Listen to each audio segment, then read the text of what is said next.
Kejaksaan Agung menduga keputusan mantan Mendikbudristek Nadiem Makarim untuk pengadaan laptop Chromebook di tahun 2019 hingga 2022 menimbulkan celah korupsi.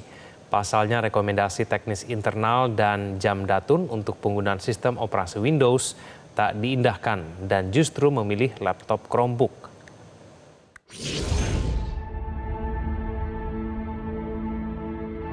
Mengundang Jamdatun, mengundang kejaksaan untuk mengawal dan mendampingi proses ini agar proses ini terjadi secara aman dan semua peraturan telah terpenuhi. Di luar itu pun kami Kemendikbudristek melakukan konsultasi kepada KPPU untuk memastikan bahwa tidak ada unsur monopoli di dalam proses pengadaan ini. Pasti ada resikonya, dikawal dengan berbagai instansi.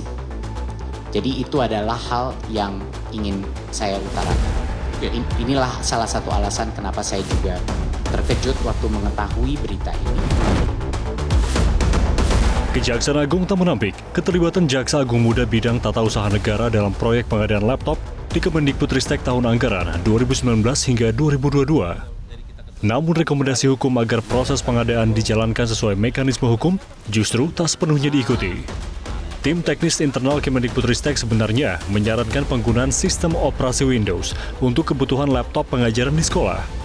Namun, alih-alih mengikuti rekomendasi, pihak pelaksana justru memilih sistem Chromebook.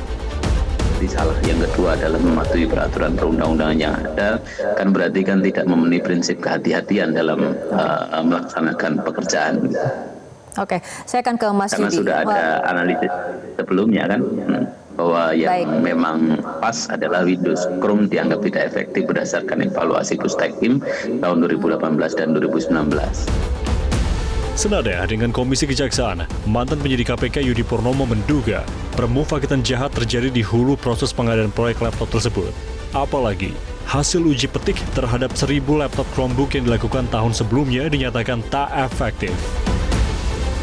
Ini kan permasalahannya adalah di awal bahwa kok bisa ya suatu laptop yang operator sistemnya itu tidak efektif gitu ya, gagal dalam proses sebelumnya ketika uji petik, namun kemudian tiba-tiba berhasil ya. Dari situ Mbak, kalau proses misalnya e-katalog memilih mana dan sebagainya, anggaran kemudian dihabiskan, didistribusikan bahkan sampai ke sekolah, itu adalah ujungnya Mbak, ya kan?